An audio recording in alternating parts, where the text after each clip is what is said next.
Hi there, thanks for stopping in. Hey, I know you've all been riveted to my battery upgrade videos I've been doing lately, and who wouldn't be, really? But we need to take a break from that for now, because, too much of a good thing, right?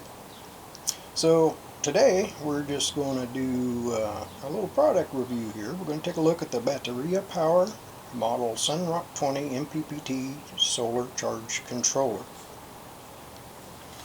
And I'm always on the lookout for new and better ways to enjoy the great outdoors in true old geek fashion. So let's take a look. What's in the box? Let's see what's in the box. We have a quick start guide. A lot of pertinent information on here, quite a bit anyway. And on the flip side, it gives you a little diagram of your connection points and so forth. And I'll take this opportunity and may mention it again that you always connect to the battery first. Always connect to the battery first. And the other thing, I want to talk about polarity, so I'll talk more about that in a little bit. You want to verify that. So anyway, that's a quick start guide. We have the product manual, user manual. It's got a lot more information in here.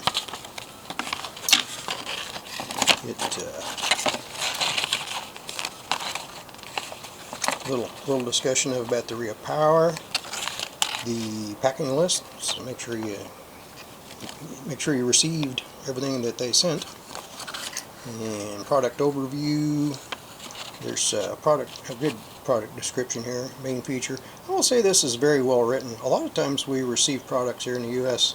From overseas that the product might be fine, but the manual that comes with it is well, it just kind of leaves you scratching your head a little. So this one's written very well. I appreciate that. On the flip side of the manual, there's a lot more information. We got specifications, which I'm going to throw that up on the screen here in a little bit, and we'll just go through the specifications one by one, kind of quickly. We'll see.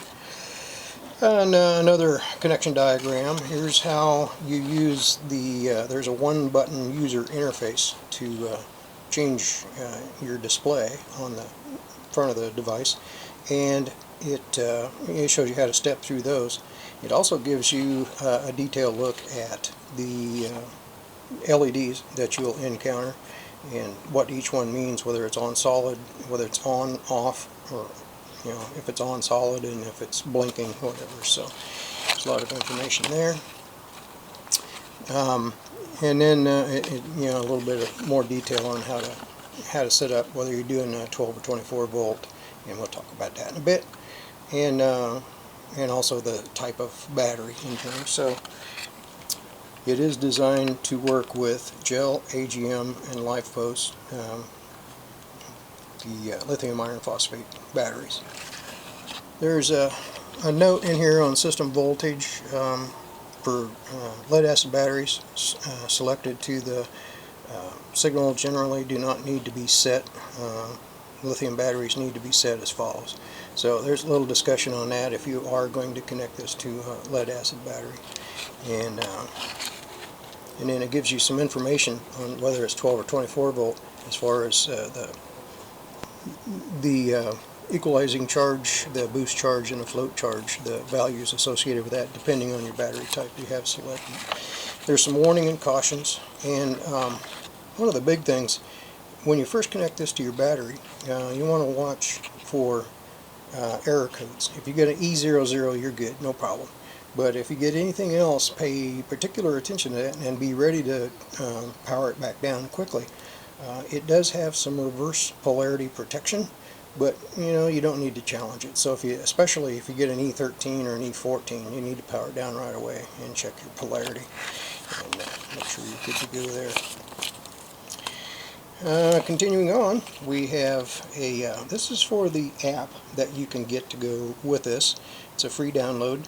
The card in here, you can scan the QR code. This side's for the Apple App Store, and on the reverse side is for the Google Play Store, if you have an Android based phone. So yeah, and I would highly recommend that you check into the app. You don't need it. this thing will work fine without it, and you can set up your basic information with it. But the app makes it easier, and you can also, if you're a data junkie like myself, it gives you a lot more information and the ability to change some of those parameters as far as you know, the boost voltage, the charging and equalization charge, and that kind of stuff. You can tweak some of those numbers through via the app. Okay, moving on, we have the device itself. This is the way it comes. It has the SAE style connectors, which you know, like oh, let's see, what is it? Harbor Freight Thunderbolt series, which are really very good solar panels.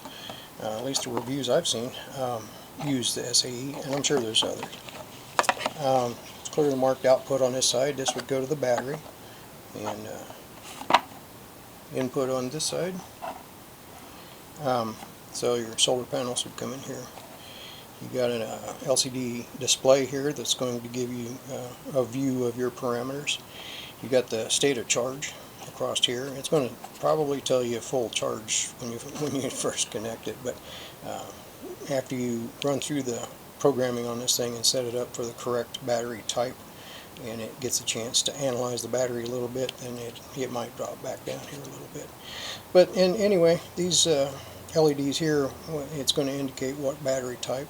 This one's down here, and then the ones up here, whether they're on solid or blinking. Again, that's listed in the manual.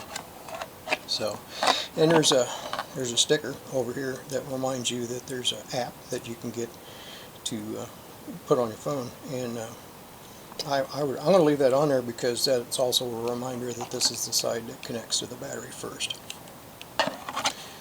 And what else is in here? We've got a couple of pigtails, SAE to whatever you want. SAE, XT60, MC4, and Power Pole seems to be the big four most popular connector types. And I have already made my own adapters for pretty much all of those, so you'll see that in the testing phase that we're going to do next. What I use to get these connected, but they do provide the blank, you know, SAE to whatever you want. Get your connector and put them on there. Double check your polarity. I want to double down on that. Make sure your polarity is correct. And if it isn't, there is a polarity changing adapter. And this basically, you can see how here's a red wire, and doing that through the camera is a bit of a challenge. So if we do this, since the pigtails start out at the proper polarity, you can see this goes red to red still. But if you had either the input or the output was a different polarity, this will change it to go the other way. So you can switch polarity if you need to. So you don't want to reverse the polarity on these things. And so that comes in the box as well. And there's also some screws, because the device comes with there's holes in all four corners in case you want to mount this in like a compartment in your RV or some other location that you need to mount this, so you can access it easily and make it stable to use physically, not moving around for you. So, alright, let's take a look at the specifications listed here as parameters. We have a no load loss. In other words, if there's no charging or discharging going on, but you're simply connected to your power source, your battery, this would be, I guess you would call it the parasitic load that it's going to draw from your battery. In 12 volt mode, that would be 20 milliamps, and in 24 volt, that's 12 milliamps. So, if you look at a 20 milliamp draw on a 100 amp hour 12 volt LiFePO 4 battery, what is that, about 21 days of standby time, so it doesn't use much power. Maximum solar input voltage, whatever your panels are putting out, you need to make sure that's at or less than 30 volts for 12 volt side, and if you've got it set to 24 volt, keep that 60 volts. Rated solar charge current, this is of course a rated at a 20 amp Charge Controller. Maximum solar power, input power is 300 watts for your 12 volt setting, or 600. You can double that for 24 volt, 600 watts for 24 volt. Internal protection temperature, if it is trying to operate, or you're trying to operate this outside of these, it won't. Minus 40 degrees C to a plus 80, that's minus 40 F to 176. That's quite a range. That's good. Operating temperature, normal operating temperature, you'd want to keep it to minus 20 C or minus 4 degrees Fahrenheit, up to 45 degrees C or 113 degrees Fahrenheit. And I will point out, just a reminder, that whatever battery system you're charging, you need to make sure that its battery management system has control of cold temperature charging. If it's self-heating, no problem. And as long as you're above freezing, no problem. But if your battery doesn't have, built into the BMS, doesn't have the thermal protection as far as cold weather, don't ever try to charge your battery below freezing. You will damage it. For IP protection, it's got an IP45, which is really a pretty good rating. And then net weight, 350 grams. I think it works out to about 12.3 ounces. The operating altitude less than or equal to 3,000 meters. In the US, that would be 9,800 feet. And controller dimensions, 150 by 79.3 by 35. By the empirical standard in use in the US, that would be 5 inches and 29/32 long by 3 1/8 inches wide by 1 3/8 inch thick. And I think that's it. Let's move along. So that's what's in the box, and let's go get this. We'll get it hooked up on the bench here, and I've got some. I've got a little 60-watt solar panel set up outside. It's a portable, foldable type, and I'm looking to buy maybe a 100-watt or 150-watt, but 60 watts what I got, so that's what I use.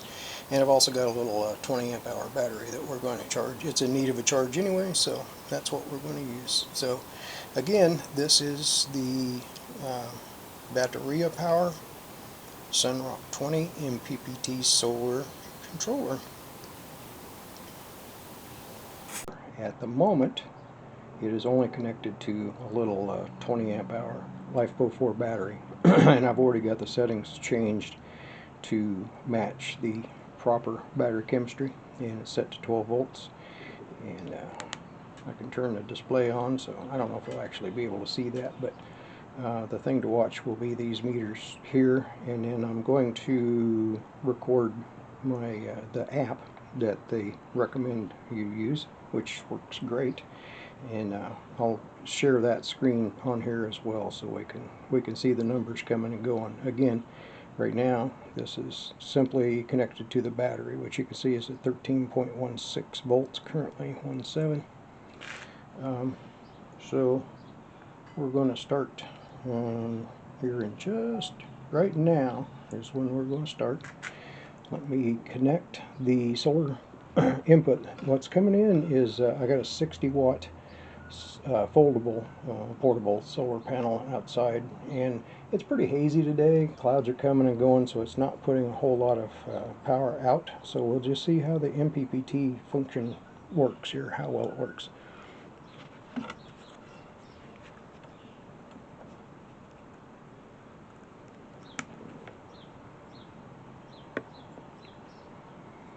Okay, we can see that we have roughly 19 volts coming in from the solar panel. It's putting out 0.85, 0.6, around 15 watts. And we'll keep an eye on the MPPT. I can see now on the app that its MPPT function has found some workable a workable point. We're looking at about 1.8 amps. We're only putting in, yes, 1.8 amps, still about 1.9 going in, but you can see we're putting around 2.5 amps due to the MPPT function putting about 2.5, right around 2.5 amps into the battery. 34 watts. There's 35 watts coming from the panel. We can see on this meter. I mean, it's bouncing around, but it's I've seen 35. And this says we're putting about 20 watts, or it has about 20 watts at the battery level. But we're doing, you can see the amps here, 1.6, 1.8. The app is showing 1.78 with 1 amp going in, so it's definitely working. And you can see the LED is flashing for you know, it's getting pretty close to fully charged. I'll turn that back on. I don't think you can actually see that due to the interaction between the camera and so I'm going to go over here to historical data, and you can kind of see max charge power is right up there. Lowest battery voltage, it's kind of leveled out there. Cumulative charge amount, it's just now starting to come up a little bit. I mean, we haven't collected enough data to make it you know, really valuable data at this point. But yeah, that's working very well. Again, there's right this second there's hazy sun. Just a few seconds ago there was cloud cover. So, and for a 60 watt panel, I mean, really this thing is working very well.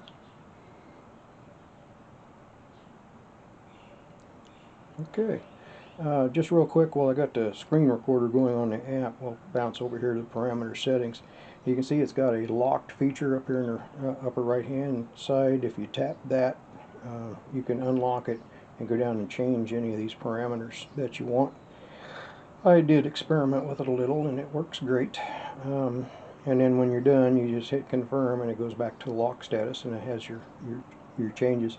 You can change your battery type here, your system voltage, and then all of the advanced settings down here if you need to, a little bit modified charge curve. So that works very well. Historical data.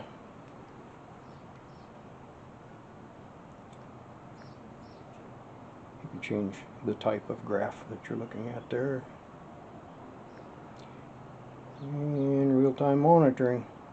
If you just let this app run on your phone for a period of time, this is going to get you some quality data. But you can see right now we got about little over 0.8 amps going in, and this is recording 1.25 amps.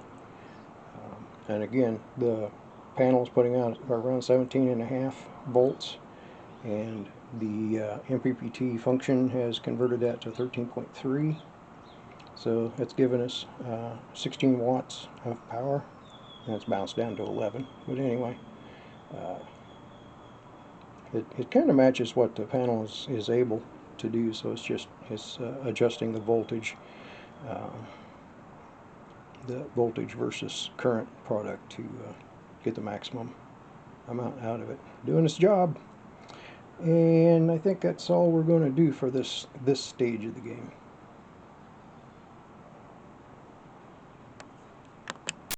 Alright, so what's the final thoughts on this? The folks at Bateria Power had asked me to do this review, and in my opinion that should include actual thoughts on the product. I mean, nobody gets to tell me what I think of a product. And I have to say, I found this controller, it checks pretty much all the boxes that I would look for if I was in the market, and I am, for an MPPT controller. I'm going to cover some pros and cons. It's going to be pros. And some of them, I'll say right up front, I would certainly consider purchasing the product, and maybe we'll even see about, I'll see if I can purchase one of their 10 amp models, because I would have a need for that as an amateur radio operator, Kilo November 2Z. I do some QRP or low power radio work sometimes, and a 10 amp would also work excellent for an outing with my QRP gear. So anyway, so the rest of the pros, I would say, as I mentioned, the size and weight means a lot for portability. And I'd go camping a lot, more than you might think. And you know, something like this is just easily packed in with the other camping gear. Throw it in with, you know, whatever else you're, like my foldable solar panels and a small battery, and man, it's very compact and good deal. And the fact that I can have MPPT efficiency in roughly the same size and weight as the PWM controller. Now, I'm not saying anything bad about PWM controllers. They have their place. They're very useful depending on the size of your system and the details. You know, it works better for some than others, and I've used them a lot. But you know, it's just a simple fact that MPPT is more efficient than PWM. There's no way around that. I don't know what specific algorithms that Bateria Power uses to get the efficiency that they do out of their MPPT function. There's several ways to do that. You can look that up on Wikipedia's got a good review on that. But basically, whatever they're using, it works. It squeezes those watts, as you saw in the test. It works to squeeze those watts out of your panel. Simplicity in connections. The SAE is standard on a few different solar powered products, the different manufacturers. And like I said, Harbor Freight, the Thunderbolt series uses SAE, and I actually had some of those. I got some of the original 45 watt Thunderbolt series. So anyway, and then they give you the 2 extra SAE connectors to go in here, so you can put whatever you want for a connector on there. And I very much like the Charge Pro 2 app. It gives you all of the data really that you need, and doesn't junk up your screen with a bunch of superfluous bells and whistles that you just don't need. It tells you, you know, gives you your state of charge, how much is going in, how much is coming out, and it records the history over time, so you can get a good view of overall performance. So, and I guess that's about what I got for pros. As far as cons, I don't really have much. I think the retail price is just a little on the high side, but if you look at all the pros that I just talked about, actually it's not bad at all. It really isn't, given the size, the portability, the ease of connection, and all those kind of things. I think it's an excellent deal.